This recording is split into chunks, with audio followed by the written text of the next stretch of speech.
हाँ, ऐसा ना हो कि इसी जहाज जो है किसी और फ्लैग के हों, पता ना चल रहा हो कि इसमें इंडियन है कि नहीं। इंडियन फ्लैग वाले जहाज पे जब हमला होते हैं तो जाहिर तौर पे ज़्यादा गंभीर बात होती है। एम्बेसडर त्रिगुणायत, आप कुछ जोड़ना चाहते थे, फिर बाकी मेहमानों के पास आऊंगा मैं। एग्री करता हूँ, और जैसा मैंने भी कहा है, और ये बात सच है कि देखिए ज्यादातर जो शिपीज हैं हमारे, वो इंडियन फ्लैग के ऊपर नहीं है, मेजोरिटी जो है वो दूसरे उसमें है।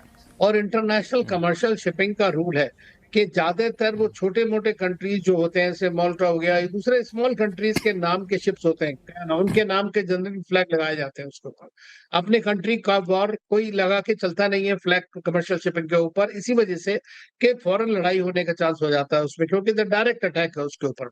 तो भारत ने बड़ा क्लियरली बनाया है, उस बात को कहा है, और जैसा जनरल साहब ने कहा, हमारी नेवी वहां पर है, एस्कॉर्ट कर रही है। लेकिन एस्कॉर्ट कहाँ से कर रही है, ये भी बात है ना। देखिए, गल्फ ऑफ ओमान से करे या कहाँ बाहर से करे, जब असली प्रॉब्लम तो आती है जब आप वहां पर खड़े हुए हैं।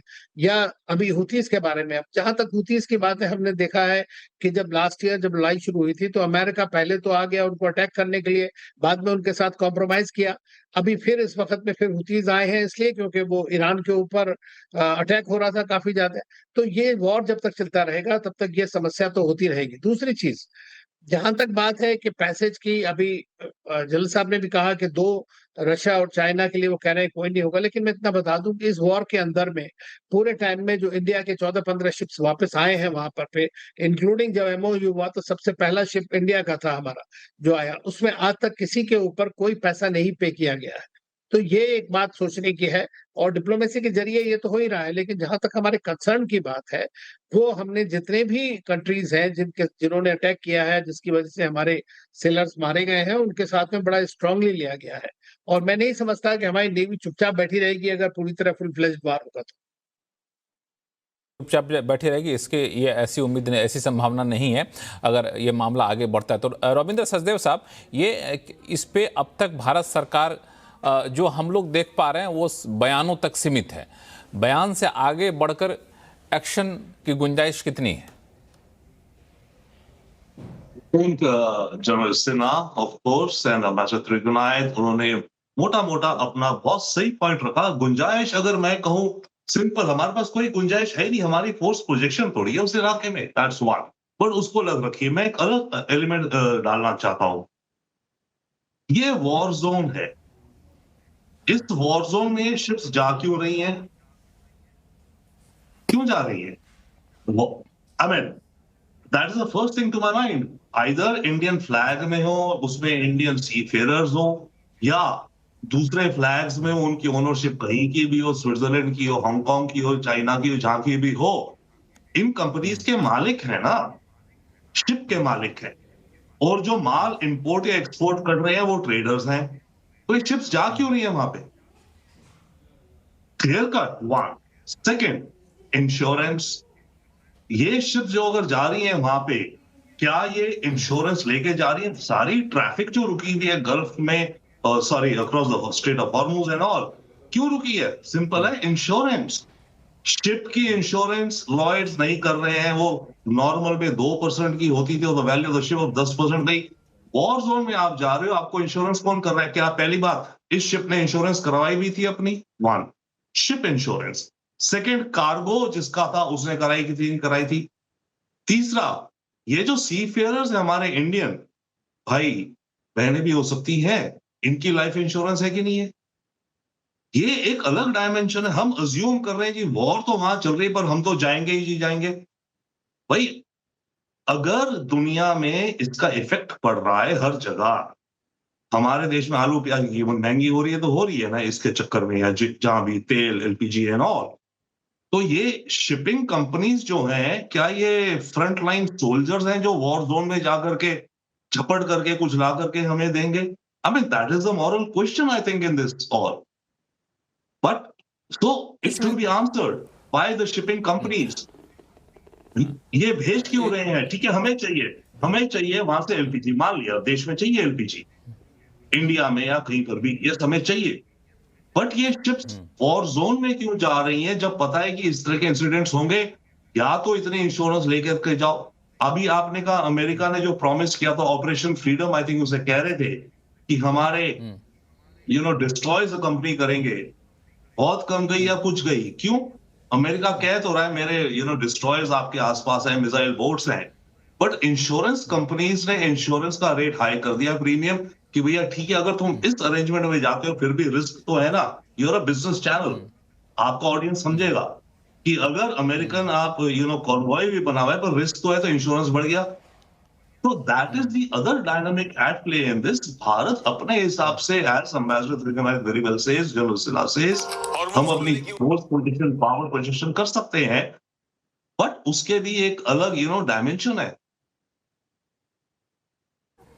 नहीं, मैं एक सवाल, एक चीज़ और ऐड कर दूं। आपने 3 पॉइंट उठाए, मैं चौथा डायमेंशन ये बोलना चाह रहा था कि आमतौर पे जहाँ तक कि मैं इस पूरे बिजनेस को समझ पाता हूँ कि अगर ऐसी स्थिति होती है, अगर शिप कंपनियाँ किसी सी फेरर को वहाँ की ड्यूटी लगाती है, असाइन करती है कि आपको ये शिप यहाँ से लेके यहाँ जाना है, अगर वो चाहे तो वॉर जोन का हवाला दे करके या फिर किसी ऐसे ठोस वजहों का हवाला दे करके वो जाने से मना कर सकते हैं कि नहीं जी हम वहाँ नहीं जाएंगे, वहाँ मुझे खतरा दिख रहा है, और फिर ऐसे में उनको फोर्स नहीं किया जा सकता है कि नहीं आपको इस ड्यूटी पे, असाइनमेंट पे जाना ही जाना है। और आप जो कह रहे थे जा क्यों रही है, मुझे लगता है कि उसमें काफ़ी कन्फ्यूजन रहता है, किसी न किसी से परमिशन मिल रहा होता है, लेकिन अचानक से बात होती है कि नहीं नहीं परमिशन नहीं है जी, आप रुक जाओ जी, फिर दूसरा दिन आप जाओ, कोई दिक्कत नहीं है। शायद इस कन्फ्यूजन में वो लोग फंस जाते हैं। हाँ, कुछ बोलना चाह रहे हैं सचदेव साहब? तो जो आपने कहा, जो सी फेरर्स अगर कहें वॉर जोन में मैं जाना चाहता हूँ या नहीं जाना चाहता हूँ, तो इसमें तो ये देखना चाहिए शिपिंग कंपनीज की एचआर पॉलिसीज क्या है। Okay, I mean these are very pragmatic points. वो शिप कह रही है आप यहां से यहां कार्गो जाएगा, वो शिप का ओनर देख रहा है कि मेरे को इतना फायदा होगा, या मेरा रिटर्न ऑन इन्वेस्टमेंट जो भी है, मुझे इतना कार्गो चाहिए, पेमेंट, उसने इंश्योरेंस का प्रीमियम दे दिया है, सी फेरर्स की लाइफ की भी इंश्योरेंस करी। अगर आप देखिए, लेट अस सी, ये जो 13 इस समय रेस्क्यू हुए, इनकी लाइफ इंश्योरेंस कितनी थी, जिस भी शिपिंग कंपनी ने इनको हायर किया हुआ था। सो ये मल्टीपल अलग एलिमेंट्स है, but nothing takes away from the fact that आपको पता है कि ये वॉर जोन है।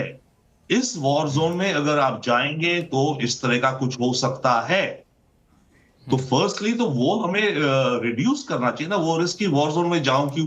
अब ये होता है कि वॉर जोन में जाना जरूरी है क्योंकि सामान चाहिए, माल चाहिए, फर्टिलाइजर चाहिए, किसी को भी चाहिए, हमें चाहिए, दूसरे देशों को चाहिए, देन ठीक है, then you do a cost benefit analysis.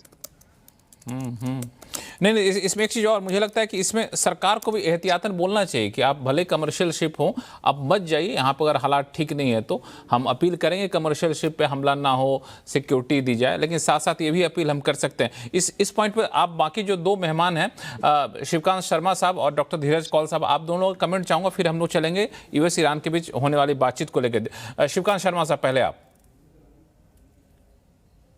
देखिए, सचदेव साहब ने ठीक बात कही, लेकिन जो कंफ्यूजन की बात आपने उठाई वो ये है कि देखिए, लाल सागर केवल तेल के लिए नहीं है। लाल सागर से होके यूरोप का पूरा माल आता है। तो लाल सागर तो अभी ऐड हुआ है क्योंकि हुतीज ने ये कहा कि वो सऊदी जो जहाज होंगे उन पे हमला करेंगे, बाकी किसी पे हमला नहीं करेंगे।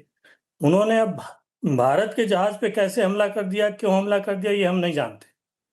बेसिकली जहां तक सिक्योरिटी प्रोवाइड करने की बात है तो भारत की ये जिम्मेदारी जरूर है, क्योंकि आप बिल्कुल सारा माल तो बंद करके नहीं बैठ सकते ना। अब आप तेल हुर्मुज से नहीं लाएंगे, फिर आप लाल सागर से भी कुछ नहीं आने देंगे, तो फिर यूरोप का माल भी आपके पास नहीं आएगा, या इतना घूम के आएगा पूरा अफ्रीका से, तो उसकी कीमत बढ़ जाएगी।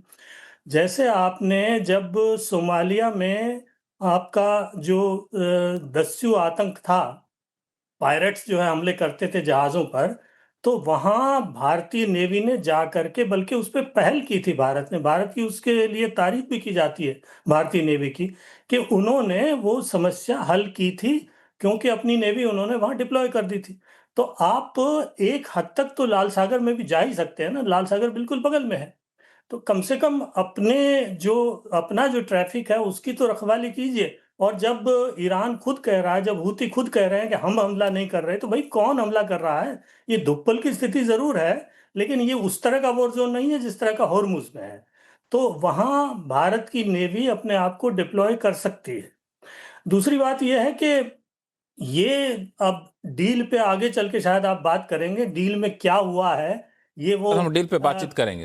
हाँ। ये पुराना शेर है कि कौल आबरू का था कि न जाऊंगा फिर उस गली, होके मजबूर देखा फिर गया वाली बात है। अगर यही जो जो इस वक्त सामने आ रहा है, जो डील हो रही है, डील ये है कि साहब जो जहाज होर्मुज में प्रवेश करेंगे वो ईरान की निगरानी में, और जो जहाज होर्मुज से वापस जाएंगे वो ओमान की निगरानी में। तो यही तो ईरान जो है, ईरान इसी की तो मांग कर रहा था। तो अगर आपको इसी के लिए तैयार होना था तो आप इतने हमले करके सब कुछ, जब आपकी बिल्कुल एक दाल भी नहीं गली तो उसके लिए अब आप तैयार हो गए हैं। और आपने ये किया है कि साहब हमारी डायरेक्ट बातचीत नहीं हो रही। मुझे लगता है दोनों को सूट करता है, दोनों को सूट कंसेशन करता है। देना चाहते हैं, एक दूसरे को नहीं देना चाहते, तीसरे को देना चाहते हैं। अमेरिका के लिए बहाना हो जाएगा, साहब ठीक है, अरब देशों ने, खाड़ी के देशों ने इसरार की, यूरोप के देशों ने इसरार की तो हम मान गए। उधर ईरान ये कहेगा देखिए हम तो अपनी बात पे अड़े हुए थे, लेकिन जो है वो इन पास के खाड़ी देशों ने, यूरोप के देशों ने हमसे जो है वो इसरार की तो हम मान गए।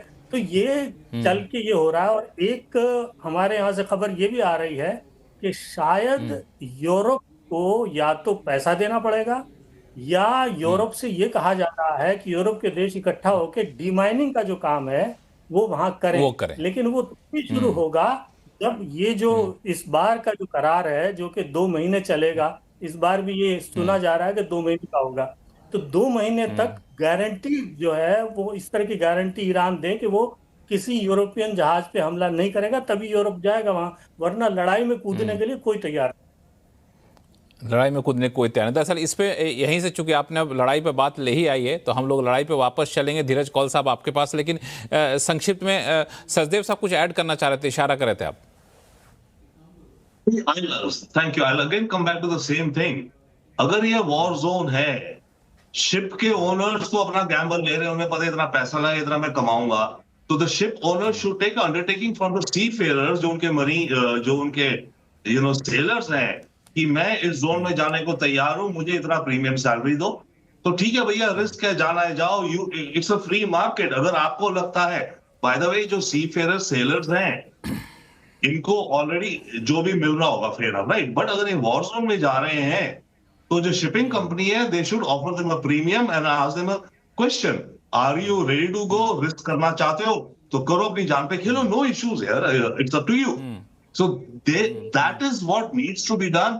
इसको देखा जाना चाहिए also from the point of view of shipping companies, उनकी hiring practices, insurance, going into a war zone etcetera.